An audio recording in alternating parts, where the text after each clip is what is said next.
ಎಲ್ಲರಿಗೂ ನಮಸ್ಕಾರ. Welcome back to our YouTube channel Poorna vlogs. ನಾನಿವತ್ತು ತುಳಸಿ ವಿವಾಹ ಮಾಡಲಿಕ್ಕೆ ಅಂತ ಹೇಳಿ ಎಲ್ಲ ಪೂಜೆ ಸಾಮಾನುಗಳನ್ನ ಜೋಡಿಸ್ಕೊಳ್ತಾ ಇದ್ದೆ. ಹಾಗೆ ಇಲ್ಲಿ ಬಂದು 365 ಬತ್ತಿಗಳ ದೀಪನ ಹಚ್ಚಲಿಕ್ಕೆ ಅಂತ ಹೇಳಿಬಿಟ್ಟು ಬತ್ತಿನ ರೆಡಿ ಮಾಡ್ಕೊಳ್ತಾ ನಾವು 365 ಬತ್ತಿಗಳ ದೀಪನ ಯಾಕೆ ಹಚ್ಚಬೇಕಪ್ಪ ಅಂತಂದರೆ, ಕಾರ್ತಿಕ ಮಾಸದಲ್ಲಿ ಬರ್ತಕ್ಕಂಥ ಉತ್ಪನ್ನ ದ್ವಾದಶಿ ಹಾಗೂ ಪ್ರಭೋತ್ಸವ ಇರ್ತಕ್ಕಂಥ ಈ ದಿನದಂದು ನಾವು 365 ಬತ್ತಿಗಳ ದೀಪನ ಹಚ್ಚಿದರೆ ತುಂಬ ಒಳ್ಳೆಯದು. ಹಾಗೆ ಪ್ರತಿನಿತ್ಯ ಆಗೋದಿಲ್ಲ ಅಂತಕ್ಕಂಥವ್ರಿಗೆ ಈ ರೀತಿಯಾಗಿ 365 ದಿನಾನು ಮನೆ ತುಂಬ ಬೆಳಗಲಿ ಅಂತ ಹೇಳಿಬಿಟ್ಟು ಹಚ್ಚೋದು. ಹಾಗೆ ಮನೆಗೆ ಒಳ್ಳೆಯದಾಗಲಿ ಅಂತ ಕೂಡ ಹಚ್ಬೋದು. ಹಾಗೆ ನಾನಿವಾಗ ಸಂಜೆ ತುಳಸಿ ಹಬ್ಬನ ಮಾಡಲಿಕ್ಕೆ ಅಂದರೆ ತುಳಸಿ ವಿವಾಹ ಮಾಡಲಿಕ್ಕೆ ಅಂತ ಹೇಳಿ ತುಳಸಿ ಕಟ್ಟೆನ ಕ್ಲೀನಾಗಿ ತೊಳೆದಿಟ್ಕೊಂಡು, ಹಾಗೆ ಅಲ್ಲಿರ್ತಕ್ಕಂಥ ಕಡ್ಡಿಗಳನ್ನೆಲ್ಲ ಕ್ಲೀನ್ ಮಾಡಿಕೊಂಡು ಕ್ಲೀನಾಗಿ ಒಂದು ಸಲ ತೊಳ್ಕೊಂಡು ಈ ರೀತಿಯಾಗಿ ಕಟ್ಟೆನ ನೀಟಾಗಿ ಒರೆಸ್ಕೊಂಡು ಅದಕ್ಕೆ ತುಳಸಿ ಕಟ್ಟೆಗೆ ಅಂದರೆ ನಾವೇನು ತುಳಸಿ ಪೂಜೆ ಮಾಡ್ತೀವಲ್ಲ ಆ ಪಾಟಿಗೆ ಬಂದುಬಿಟ್ಟು ಅರಿಶಿಣದಿಂದ ಕ್ಲೀನಾಗಿ ಹಚ್ತಾ ಇದ್ದೀನಿ. ಹಾಗೆ ಕುಂಕುಮನ ಕೂಡ ಹಚ್ಚಿಬಿಟ್ಟು ಅರಿಶಿಣ ಕುಂಕುಮ ಎರಡೂ ಹಚ್ಚಿ ನೀಟಾಗಿ ನೀರೆಲ್ಲ ಹಾಕಿ ಕ್ಲೀನ್ ಮಾಡ್ಕೊಳ್ತಾ ಇದ್ದೆ. ಹಾಗೆ ತುಳಸಿ ಗಿಡಕ್ಕೆ ಅಂತ ಹೇಳಿ ಹೊಸ ಸೀರೆ ತೊಗೊಂಬಂದಿದ್ವಿ. ಅದನ್ನು ಕೂಡ ಸೀರೆನ ನೀಟಾಗಿ ತುಳಸಿ ದೇವಿಗೆ ಉಡಿಸ್ತಾ ಇದ್ದೆ. ಹಾಗೆ ಸೀರೆನೆಲ್ಲ ಉಡಿಸಿದಾದ್ಮೇಲೆ ಅಲಂಕಾರ ಮಾಡ್ಕೋಬೇಕು. ಹಾಗೆ ಏನಾದರೂ ಅನುಕೂಲ ಇದ್ದರೆ ನೀಟಾಗಿ ನಾವು ಮದುವೆ ಮನೆಯಲ್ಲಿ ಹಾಕ್ಕೊಳ್ತೀವಲ್ಲ ಆ ರೀತಿಯಾಗಿ ಮುಂದೆ ಚಪ್ರ ಕೂಡ ಹಾಕೋಬೋದು. ನಮ್ಮನೇಲಿ ಈ ರೀತಿಯಾಗಿ ಪ್ರತಿ ವರ್ಷ ಮಾಡೋದ್ರಿಂದ ಸಿಂಪಲ್ಲಾಗಿ ಹಾಗೆ ಶಾಸ್ತ್ರೋಕ್ತವಾಗಿ ತುಳಸಿ ಹಬ್ಬನ ಮಾಡ್ತಾ ಇದ್ವಿ. ಅನುಕೂಲ ಇದ್ದರೆ ಚಪ್ರ ಕೂಡ ಹಾಕೋಬೋದು. ಹಾಗೆ ಇಲ್ಲಿ ಬಂದು ಬೆಟ್ಟದ ನೆಲ್ಲಿಕಾಯಿನ ವಿಷ್ಣುವಿನ ಸ್ವರೂಪವಾಗಿ ನಾವು ತುಳಸಿ ದೇವಿಗೆ ಇಟ್ಟು ಪೂಜೆ ಮಾಡ್ತೀವಿ. ಹಾಗೆ ಹುಣಸೆಕಾಯಿ ಬರುತ್ತಲ್ಲ, ಹುಣಸೆಕಾಯ್ದು ಹುಣಸೆಕಾಯ್ದು ಗಿಡ ಬರುತ್ತಲ್ಲ ಅದನ್ನು ಕೂಡ ಇಡ್ಬೋದು. ನಮ್ಮ ಬೆಂಗಳೂರು ಸೈಡಲ್ಲೆಲ್ಲ ಬೆಟ್ಟದ ನೆಲ್ಲಿಕಾಯಿ ಒಂದೇ ಸಿಗುತ್ತೆ, ಅದೊಂದು ಇಡ್ತಾರೆ. ಹಾಗೆ ನಮ್ಮ ಉತ್ತರ ಕರ್ನಾಟಕದ ಭಾಗದಲ್ಲಿ ಪ್ರತಿಯೊಬ್ಬರ ಮನೆಯಲ್ಲಿ ತುಳಸಿ ವಿವಾಹ ಮಾಡೋ ಮುಂಚೆ ಹುಣಸೆ ಬೀಜ ಅಂದರೆ ಹುಣಸೆ ಗಿಡದ್ದು ತೊಗುಟೇನಿರುತ್ತಲ್ಲ ಅದನ್ನು ಕೂಡ ಇಡ್ತಾರೆ. ಹಾಗೆ ಕೃಷ್ಣ ತುಳಸಿ ಅಂತ ಹೇಳಿಬಿಟ್ಟು ಕೃಷ್ಣನಿಗೆ ಪ್ರಮುಖವಾದಂಥ ನವಿಲುಗಿರಿನೂ ಕೂಡ ಇಡ್ತಾ ಇದ್ದೀನಿ. ಹಾಗೆ ವಿಗ್ರಹ ಕೂಡ ಇಟ್ಕೋಬಹುದು. ಇಷ್ಟೆಲ್ಲ ಇಟ್ಟಾದ ನಂತರ ತುಳಸಿ ದೇವಿಗೆ ಅಂತ ಹೇಳಿ ಚೆಂಡುವಿನ ಮಾಲೆ ತೊಗೊಂಬಂದಿದ್ವಿ, ಅದನ್ನು ಕೂಡ ಹಾಕ್ತಾ ಇದ್ದೀನಿ ಇವಾಗ. ಹಾಗೆ ಪಕ್ಕಕ್ಕೆ ಒಂದು ಬಾಳೆ ಕಂಬ ಅಂತ ಹೇಳ್ತೀವಲ್ಲ, ಬಾಳೆ ಕಂಬ ಹಾಗೆ ಒಂದೆರಡು ಗರಿನೂ ಕೂಡ ಇಟ್ಟಿದ್ದೆ. ಹೂವಿನ ಮಾಲೆ ಎಲ್ಲ ಹಾಕ್ಕೊಂಡ ನಂತರ ಈ ರೀತಿಯಾಗಿ ಮತ್ತೆ ದೇವರಿಗೆ ಅಂದರೆ ತುಳಸಿ ಗಿಡಕ್ಕೆ ಬಂದು ಅರಿಶಿಣ ಕುಂಕುಮ ಹಚ್ಚಬೇಕು. ಹಾಗೆ ಎಲೆಗಳಿಗೂ ಕೂಡ ಅರಿಶಿಣನ ಹಚ್ಚಿ ಹಾಗೆ ಕುಂಕುಮನ ಹಚ್ಚಿ ಹೂವನ್ನಿಟ್ಟು ಅಲಂಕಾರ ಮಾಡ್ಕೋಬೇಕು.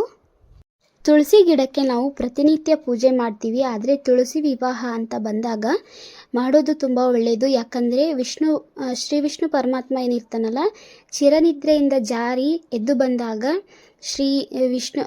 ತುಳಸಿ ದೇವಿನ ವಿವಾಹ ಮಾಡಿರ್ತಕ್ಕಂಥ ದಿನಾನ ತುಂಬ ಆಚರಣೆಯಿಂದ ಮಾಡ್ತಾರೆ. ಹಾಗೆ ಶಾಸ್ತ್ರೋಕ್ತವಾಗಿ ಮಾಡೋದ್ರಿಂದ ತುಂಬ ಒಳ್ಳೆಯದು. ಹಾಗೆ ತುಳಸಿ ಗಿಡದಲ್ಲಿ ಏನಿರುತ್ತಲ್ಲ ಮಣ್ಣು, ಆ ಮಣ್ಣಲ್ಲಿ ಮುಕ್ಕೋಟಿ ದೇವತೆಗಳು ಇರ್ತಾರೆ ಅಂತಲೇ ಹೇಳ್ತಾರೆ. ಹಾಗಾಗಿ ನಾವು ಅಷ್ಟು ದೇವ್ರನ್ನ ಪೂಜೆ ಮಾಡೋದಕ್ಕಾಗಲ್ಲ ಅಂತ ಹೇಳಿನೇ ತುಳಸಿ ಗಿಡನ ತೊಗೊಂಬಂದು ಪೂಜೆ ಮಾಡೋದು ನಮ್ಮ ಹಿಂದೂ ಸಂಪ್ರದಾಯ ಪ್ರಕಾರ. ಹಾಗಾಗಿ ನಾವು ಹಾಗೆ ಕೃಷ್ಣನ ವಿಗ್ರಹ ಇದ್ದರೆ ಅದನ್ನು ಕೂಡ ಇಟ್ಟು ಪೂಜೆ ಮಾಡ್ಬೋದು. ಇವಾಗ ತುಳಸಿ ಗಿಡಕ್ಕೆಲ್ಲ ರೆಡಿ ಮಾಡ್ಕೊಂಡ ನಂತರ ನಾನಿಲ್ಲಿ ಕಳಶನ ಸ್ಥಾಪನೆ ಮಾಡಿದ್ದೀನಿ. ಕಳಶಕ್ಕೆ ಕಾಯಿ ಇದ್ದರೂ ಕೂಡ ಇಡ್ಬೋದು, ಇಲ್ಲ ಅಂದರೆ ನಡೆಯುತ್ತೆ. ಎಲೆ ಇಟ್ಟು ಹೂವಿಟ್ರೆ ಅದು ಕೂಡ ಆಗುತ್ತೆ. ಹಾಗೆ ಇಲ್ಲಿ 2 ದೀಪಗಳನ್ನು ಜೋಡಿಸ್ಕೊಂಡು ದೀಪಕ್ಕೆ ಬತ್ತಿ ಹಾಕಿಬಿಟ್ಟು ಎಣ್ಣೆ ಹಾಕ್ಕೊಳ್ತಾ ಇದ್ದೀನಿ. ತುಳಸಿ ಹಬ್ಬನ ನಮ್ಮ ಕಡೆಯಲ್ಲಿ ಮರು ದೀಪಾವಳಿ ಅಂತ ಕೂಡ ಹೇಳ್ತಾರೆ. ಹಾಗಾಗಿ ತುಳಸಿ ವಿವಾಹದ ದಿನ ತುಂಬ ಚೆನ್ನಾಗಿ ಪೂಜೆ ಮಾಡಿ ಸುಮಾರು ದೀಪಗಳನ್ನು ಹಚ್ಚಿ, ಅಂದರೆ ಜಾಸ್ತಿ ದೀಪಗಳನ್ನು ಹಚ್ಚಿ ಬೆಳಗ್ತೀವಿ. ಹಾಗೆ ಇದು ಮಾಡೋದ್ರಿಂದ ದೀಪಾವಳಿ ಮಾಡದೇ ಇರ್ತಕ್ಕಂಥವ್ರು ಕೂಡ ಈ ರೀತಿಯಾಗಿ ಮಾಡಿಕೊಂಡು ಆಚರಣೆ ಮಾಡ್ತಾರೆ ಅಂತಲೇ ಹೇಳ್ಬೋದು. ಇವಾಗ ನಾನು 365 ಬತ್ತಿಗಳ ದೀಪಕ್ಕೆ ಅರಿಶಿಣ ಕುಂಕುಮ ಹಚ್ಚಿಬಿಟ್ಟು ಅಲಂಕಾರ ಮಾಡಿಕೊಂಡು ಇವಾಗ ದೇವರಿಗೆ ಉಡಿ ಇಡ್ತಾ ಇದ್ದೀನಿ. ಅಂದರೆ ಸೇಬು ಹಣ್ಣಿನ ಉಡಿ ಇಟ್ಬಿಟ್ಟು ನಾವು ದೀಪ ತೋರಿಸಿದ್ನಲ್ಲ ಅದನ್ನು ಕೂಡ ರೆಡಿ ಮಾಡ್ಕೊಳ್ತಾ ಇದ್ದೆ ಒಂದು ಕಡೆ. ಮೇಲ್ಗಡೆ ಎಲ್ಲ ದೀಪಗಳನ್ನು ಜೋಡಿಸ್ಕೊಂಡು ಹಾಗೆ ಕಳಶನೆಲ್ಲ ಸ್ಥಾಪನೆ ಮಾಡಿ 365 ಬತ್ತಿಗಳನ್ನು ಹಾಕಿರ್ತಕ್ಕಂಥ ದೀಪಕ್ಕೆ ಎಣ್ಣೆ ಹಾಕಿಬಿಟ್ಟು ಅಲ್ಲೇ ಪಕ್ಕದಲ್ಲಿ ಇಟ್ಕೊಂಡು ಕೆಳಗಡೆ ಮತ್ತೆ ಇನ್ನೊಂದು ಮೆಟ್ಲಿಗೆ ನಾನಿವಾಗ ಶಂಕು ಚಕ್ರ ಹಾಗೆ ತುಳಸಿ ಕಟ್ಟೆ ಇರ್ತಕ್ಕಂಥ ರಂಗೋಲಿನ ಬಿಡಿಸ್ತಾ ಇದ್ದೀನಿ. ಇದು ಬಿಡಿಸೋದ್ರಿಂದ ವಿಷ್ಣುವಿಗೆ ಅಂದರೆ ತುಂಬ ಪ್ರಿಯವಾದಂಥ ಶಂಕು ಚಕ್ರನ ಬಿಡಿಸೋದ್ರಿಂದ ತುಂಬ ಒಳ್ಳೆಯದು. ಹಾಗೆ ತುಳಸಿ ಕಟ್ಟೆನೂ ಬಿಡಿಸ್ತಾ ಇದ್ದೀನಿ. ಈ ವಿಡಿಯೋ ಅಂದರೆ ಈ ರಂಗೋಲಿ ವಿಡಿಯೋ ನಿಮಗೇನಾದರೂ ಇಷ್ಟ ಆದರೆ ನೀವು ಕೂಡ ಶನಿವಾರ ಮತ್ತು ಯಾವಾಗ ವಿಷ್ಣುವಿನ ವಾರ ಇರ್ತವಲ್ಲ ಆವತ್ತಿನ ದಿನ ಬಿಡಿಸೋದ್ರಿಂದ ಒಳ್ಳೆಯದು ಅಂತಲೇ ಹೇಳ್ಬೋದು. ಹಾಗೆ ಶನಿವಾರ ಬಿಡಿಸೋದ್ರಿಂದ ತುಂಬ ಒಳ್ಳೆಯದು. ಈ ರೀತಿಯಾಗಿ ಶಂಕು ಚಕ್ರನ ಬಿಡಿಸ್ಕೊಂಡು ಶಂಕುಚಕ್ರ ರಂಗೋಲಿನೆಲ್ಲ ಬಿಡಿಸ್ಕೊಂಡ ನಂತರ ಬೆಟ್ಟದ ನೆಲ್ಲಿಕಾಯಿ ಆರತಿ ಕೂಡ ಮಾಡಬೇಕಿತ್ತು ಇವತ್ತು. ಅದನ್ನು ಕೂಡ ತೋರಿಸ್ತೀನಿ. ಹಾಗೆ 9 ಬೆಟ್ಟದ ನೆಲ್ಲಿಕಾಯಿನ ತೊಗೊಂಬಂದ್ಬಿಟ್ಟು ಅದಕ್ಕೆ ತುಪ್ಪದಲ್ಲಿ ಇರ್ತಕ್ಕಂಥ ಬತ್ತಿನ ಹಾಕಿಬಿಟ್ಟು ದೀಪ ಬೆಳಗಿಸೋದು.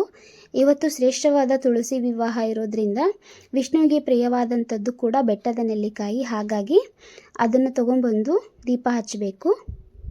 ಯಾರ ಮನೆಯಲ್ಲಿ ತುಳಸಿ ತುಂಬ ಚೆನ್ನಾಗಿ ಬೆಳೆದಿರುತ್ತೆ ಹಾಗೆ ಉದ್ದವಾಗಿರುತ್ತೆ ಅಂದರೆ ಹಚ್ಚ ಹಸಿರಾಗಿರುತ್ತಲ್ಲ ಆ ಮನೆಯಲ್ಲಿ ತುಂಬ ಅಭಿವೃದ್ಧಿ ಆಗಿರುತ್ತೆ ಅಂತಲೇ ಹೇಳ್ಬೋದು.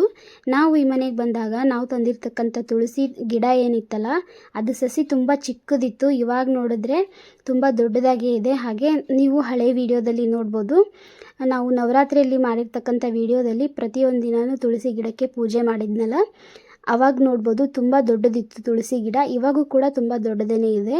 ಹಾಗೆ ಇನ್ನೂ ಸ್ವಲ್ಪ ಚೆನ್ನಾಗಿರಲಿ ಅಂತಲೇ ನಾನು ದೇವರಲ್ಲಿ ಕೇಳ್ಕೊಳ್ತಾ ಇವಾಗ ಕಂಪ್ಲೀಟಾಗಿ ರಂಗೋಲಿ ಎಲ್ಲ ಮುಗೀತು. ನೋಡ್ತಾ ಇದ್ದೀರಲ್ಲ, ನಾವು ಸ್ಟೆಪ್ ಬೈ ಸ್ಟೆಪ್ ಮಾಡ್ತಾ ಇರೋದ್ರಿಂದ ಅಂದರೆ ಮೆಟ್ಲು ಇರೋದ್ರಿಂದ ಪ್ರತಿಯೊಂದು ಮೆಟ್ಲಿಗೂ ಈ ರೀತಿಯಾಗಿ ದೀಪನ ಹಚ್ಚಿ ಇಡ್ತಾ ಇದ್ದೀನಿ. ಹಾಗೆ ನಾವು ದೀಪನ ಎಷ್ಟು ಬೆಳಗ್ತೀವಲ್ಲ ಅಷ್ಟು ನಮ್ಮ ಪಾಪ ಕರ್ಮಗಳು ಕೂಡ ಹೋಗುತ್ತೆ ಅಂತಲೇ ಹೇಳ್ಬೋದು. ಹಾಗಾಗಿ ಅತಿ ಹೆಚ್ಚಾಗಿ ದೀಪನ ಬೆಳಗಿ ಅಂತ ಹೇಳ್ತಾ ನೆಕ್ಸ್ಟ್ ಇವಾಗ ಕೆಳಗಡೆ ಸ್ಟೆಪ್ಪಲ್ಲಿ ಇರ್ತಕ್ಕಂಥ ಮೆಟ್ಲಿಗೆ ನಾನು ರೆಡಿ ಮಾಡ್ಕೊಳ್ತಾ ಇದ್ದೆ. ಹಾಗೆ ಮೇಲ್ಗಡೆ ಎಲ್ಲ ತುಳಸಿ ಗಿಡಕ್ಕೆ ಜೋಡಿಸಿದ ನಂತರ ಸೀರೆ ಉಡಿಸಿ ಮಾಲೆ ಹಾಕಿಬಿಟ್ಟು ಕಳಶ ಎಲ್ಲ ಸ್ಥಾಪನೆ ಮಾಡಿ ಹಾಗೆ ದೀಪಗಳನ್ನೆಲ್ಲ ಇಟ್ಕೊಂಡು ಕೆಳಗಡೆ ರಂಗೋಲಿ ಎಲ್ಲ ಹಾಕ್ಕೊಂಡ ನಂತರ ಇವಾಗ ನೆಕ್ಸ್ಟ್ ಬಂದು ನಮ್ಮ ಮದುವೆ ಅಂದರೆ ತುಳಸಿ ಮದುವೆ ಅಂತಲೇ ಹೇಳ್ಬೋದು. ಅರಿಶಿಣ ಕೊಂಬಕ್ಕೆ ಈ ರೀತಿಯಾಗಿ ಅರಿಶಿಣದ ದಾರಾನ ಕಟ್ಟಿಬಿಟ್ಟು ದೇವರಿಗೆ 3 ಗಂಟೆಗಳನ್ನು ಹಾಕಿಬಿಟ್ಟು ದೇವರ ನಾಮ ಎಲ್ಲ ಹೇಳ್ಕೊಳ್ತಾ ಕಟ್ಟಿ ಹಾಗೆ ನಿಮ್ಮಲ್ಲೇ ಇರ್ತಕ್ಕಂಥ ಒಡವೆಗಳು ಏನಾದರೂ ಇದ್ದರೆ ಅದನ್ನು ಕೂಡ ಹಾಕೋಬೋದು. ಕೆಲವೊಬ್ಬರು ಮನೆಯಲ್ಲಿ ದೇವರಿಗೆ ಮುಖವಾಡ ಕೂಡ ಇಡ್ತಾರೆ. ನಾವು ಅಷ್ಟು ಆ ಥರ ಏನು ಪದ್ಧತಿ ಮಾಡ್ಕೊಂಡ್ಬಂದಿಲ್ಲ. ಮುಖವಾಡ ಎಲ್ಲ ಇಟ್ಬಿಟ್ಟು ಹಾಗೆ ಈ ರೀತಿಯಾಗಿ ಸಿಂಪಲ್ಲಾಗಿ ತುಳಸಿ ಗಿಡಕ್ಕೆ ಪೂಜೆ ಎಲ್ಲ ಅಂದರೆ ಸೀರೆ ಎಲ್ಲ ಉಡಿಸ್ಬಿಟ್ಟು ಈ ರೀತಿಯಾಗಿ ಪೂಜೆ ಮಾಡ್ಕೊಳ್ತೀವಿ. ನೆಕ್ಸ್ಟ್ ಇವಾಗ ಕೃಷ್ಣನ ವಿಗ್ರಹ ಇತ್ತಲ್ಲ ಅದನ್ನು ಕೂಡ ಇಡ್ತಾ ಇದ್ದೆ. ಯಾಕಂದರೆ ನಾವು ನವಿಲ್ಗರಿ ಇತ್ತು ಅದನ್ನು ಕೂಡ ಇದ್ದೆ. ವಿಗ್ರಹ ಇಲ್ದವರು ನವಿಲ್ಗರಿ ಇಟ್ಕೋಬೋದು, ವಿಗ್ರಹ ಇದ್ದವರು ಕೂಡ ಇಡ್ಬೋದು.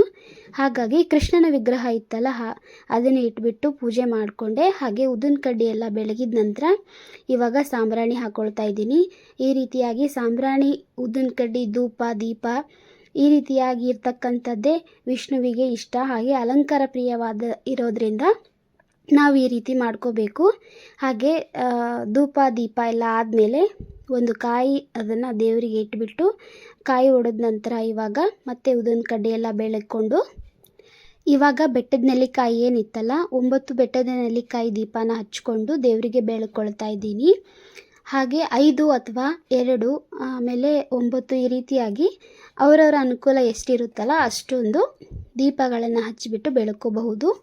ಹಾಗೆ ನೈವೇದ್ಯಕ್ಕೆ ಅಂತ ಹೇಳಿಬಿಟ್ಟು ಇವತ್ತು ಹೋಳಿಗೆ ಅಂದರೆ ಬೇಳೆ ಒಬ್ಬಟ್ಟು ಅಂತ ಹೇಳ್ತಾರಲ್ಲ ಅದನ್ನು ಕೂಡ ಮಾಡಿದ್ದೆ. ಹಾಗೆ ಅದು ಮಾಡೋಕ್ಕಾಗಲಿಲ್ಲ ಅಂದವರು ಕಡಲೆಬೇಳೆ ಪಾಯಸ ಕೂಡ ಮಾಡ್ಕೋಬಹುದು. ನಮ್ಮ ಉತ್ತರ ಕರ್ನಾಟಕ ಭಾಗದಲ್ಲಿ ತುಳಸಿ ಹಬ್ಬನ ತುಂಬ ವಿಜೃಂಭಣೆಯಿಂದ ಮಾಡೋದ್ರಿಂದ ನಾವು ತುಳಸಿ ಹಬ್ಬಕ್ಕೆ ಅಂತ ಹೇಳಿಬಿಟ್ಟು ಹೋಳಿಗೆನೇ ಮಾಡ್ತೀವಿ. ಹಾಗಾಗಿ ಹೋಳಿಗೆ, ಬದನೆಕಾಯಿ ಪಲ್ಯ, ಅನ್ನ ಸಾಂಬಾರು, ಕಟ್ಟಿನ ಸಾಂಬಾರು ಅಂತ ಹೇಳ್ತಾರೆ ಅದನ್ನೆಲ್ಲ ಮಾಡ್ಕೊಂಡು ಇವಾಗ ದೇವರಿಗೆ ಅಂತ ಹೇಳಿ ಆರತಿನೆಲ್ಲ ಬೆಳಗಿದ ನಂತರ ಒಂದು 5 ಜನ ಮುತ್ತೈದೆಯರಿಗೆ ಅರಿಶಿಣ ಕುಂಕುಮನ ಕೊಡೋದು. ಹಾಗೆ ನೈವೇದ್ಯ ಕೂಡ ಮಾಡ್ಕೊಳ್ತಾ ಇದ್ದೀನಿ. ಇವಾಗ ನೈವೇದ್ಯ ಎಲ್ಲ ಕೊಟ್ಟ ನಂತರ ಒಂದು 5 ಜನಕ್ಕೆ ಅರಿಶಿಣ ಕುಂಕುಮ ಕೊಟ್ಟು ಹಾಗೆ ಪಂಚಪಳಾರ ಅಂತ ಹೇಳಿ ಅವ್ರಿಗೆ ಕೊಡ್ತೀವಿ ನಾವು. ಆ ಪಂಚಪಳಾರನ ಕೊಟ್ಬಿಟ್ಟು ಒಂದು 5 ಜನ ಮುತ್ತೈದೆಯರಿಗೆ ಉಡಿ ತುಂಬಿಟ್ಟು ಈ ರೀತಿಯಾಗಿ ಹಬ್ಬನ ಸೆಲೆಬ್ರೇಟ್ ಮಾಡಿದ್ವಿ ಅಂತಲೇ ಹೇಳ್ಬೋದು. ನಮ್ಮ ಮನೇಲಿ ಮಾಡಿರ್ತಕ್ಕಂಥ ತುಳಸಿ ಹಬ್ಬ ನಿಮಗೇನಾದರೂ ಇಷ್ಟ ಆದರೆ ಪ್ಲೀಸ್ ಒಂದು ಲೈಕ್ ಕೊಡಿ, ಹಾಗೆಯೇ ನಿಮ್ಮ ಫ್ರೆಂಡ್ಸ್ ಆ್ಯಂಡ್ ಫ್ಯಾಮಿಲಿಗೂ ಕೂಡ ಶೇರ್ ಮಾಡಿ. ನಾನು ಮಾಡಿರ್ತಕ್ಕಂಥ ಹಬ್ಬ ನಿಮಗೇನಾಯಿತು, ಏನಾದರೂ ಇಷ್ಟ ಆದರೆ ಪ್ಲೀಸ್ ಒಂದು ಲೈಕ್ ಕೊಟ್ಟು ಕಾಮೆಂಟಲ್ಲಿ ತಿಳಿಸಿ ಅಂತ ಹೇಳ್ತಾ ಮತ್ತೆ ಸಿಗ್ತೀನಿ. ಅಲ್ಲಿವರೆಗೂ ನಮಸ್ಕಾರ.